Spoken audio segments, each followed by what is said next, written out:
Nous accueillons maintenant Tagada Jones, enfin Nicolas. Bonjour Nicolas. Bonjour Stéphane. Vous allez monter sur scène dans très peu de temps. Est-ce que tu as visité un peu le site ? Alors pas encore, parce qu'on est arrivé ici dans l'espace loge et puis c'est à quelques centaines de mètres on va dire du site, mais on va y aller juste après l'interview. Formidable. Bon alors Tagada Jones, c'est un groupe rennais qui sillonne la route depuis 93.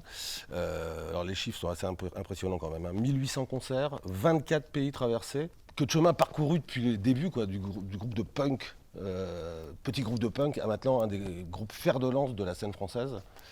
Ouais, je pense que c'est une des particularités du groupe, c'est qu'en fait on a commencé effectivement déjà en faisant tout en do it yourself, hein. On a créé notre propre structure de tournée, notre propre structure de prod et on a commencé en faisant des tournées de squat, après des cafés-concerts, parce qu'à l'époque on pouvait encore faire des cafés-concerts, des PMU et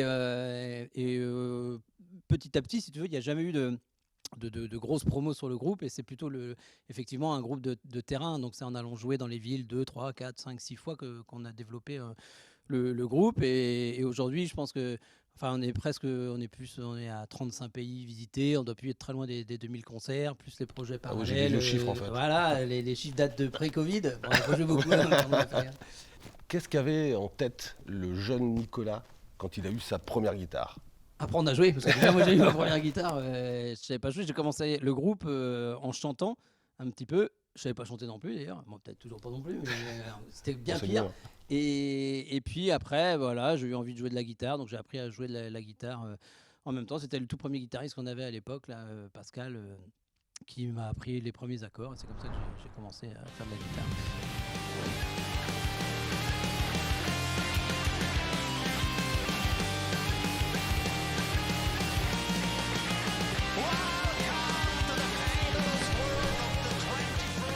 Tagada revendique aussi ce patronage quelque part de groupe qui a quelque chose à dire avec des textes qui racontent des histoires de la vraie vie.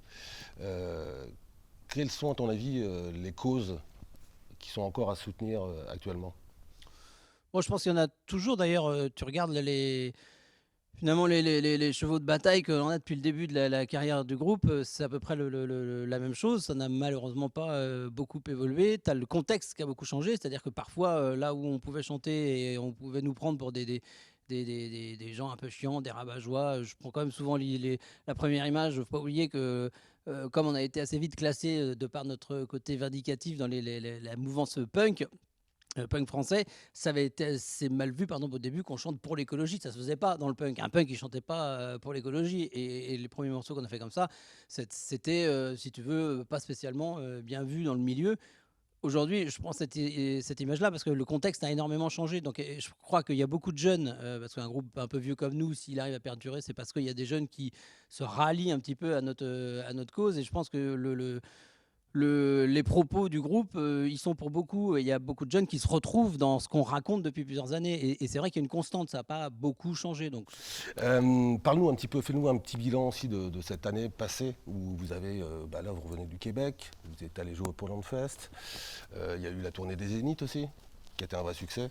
Ouais, puis c'est un gros projet hein, pour nous. C'est vrai que on a eu quand même finalement la particularité de composer un album en plein confinement, de sortir un premier clip en plein confinement qu'on n'a pas pu tourner. C'est pour ça qu'on avait demandé à des gens de nous envoyer directement les images. Et finalement, l'été arrive et on se pose la question, qu'est-ce qu'on fait avec notre album ? On l'a légèrement repoussé. On l'a repoussé fin octobre. Paf, c'est sorti le premier jour, le premier jour du second confinement. C'est quand même incroyable. Donc cet album est vraiment lié de très près avec le Covid et les confinements. Et donc c'est vrai que on n'a pas pu le défendre au début, on n'a pas pu trop jouer. Donc, on avait une sortie qui était prévue, si tu veux. On avait réussi à mettre bout à bout, comme tu disais tout à l'heure. On a joué dans plein de pays. Et là, pour la première fois, plutôt que de faire des one-shots et d'aller jouer dans chaque pays comme ça, on avait réussi à tout mettre bout à bout. On faisait une tournée mondiale. On avait un billet tour du monde. On partait de Paris, on venait à Paris, mais on avait fait un vrai tour du monde, quoi. Et bon, voilà, on l'a bien pas fait. Et donc, du coup, ça s'est un peu éclaté. Et donc, on a des tournées comme ça où on refait, on a des one-shots, on va jouer un peu à gauche, à droite.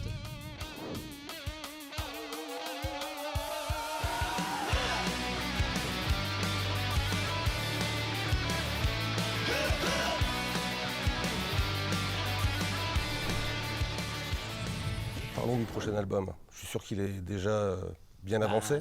Effectivement, Je te il connais, y a hein. quelques idées, mais il n'est pas.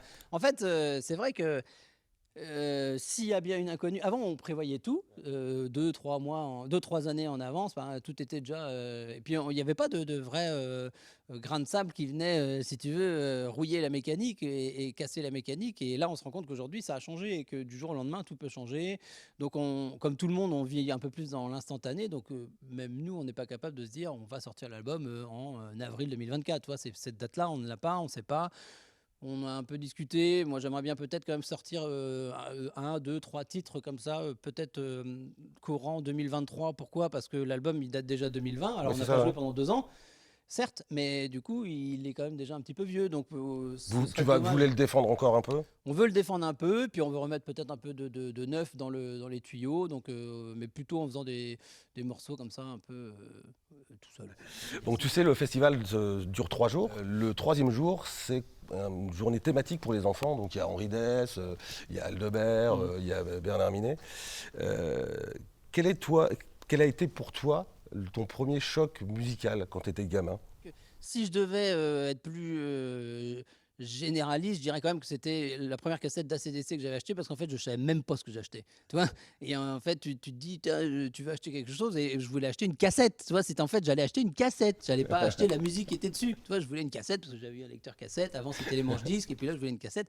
Et puis ça, c'était Black in Black qui commence avec les cloches et tout là, tu vois. Et franchement, ça, c'était une claque monumentale.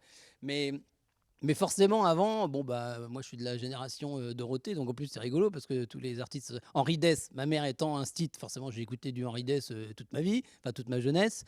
Et puis, bon, voilà, Bernard Minet, c'est plutôt lié au Club Dorothée, Club tout ça. Dorothée, ouais. Nico, bah, on va te laisser partir te préparer, Eh hein, ben, parce merci, que je vais aller visiter le site. voilà, très Et puis, bien. ben, bon festival. Merci Nico. Merci. Et on retrouve Tagala Jones sur scène tout à l'heure.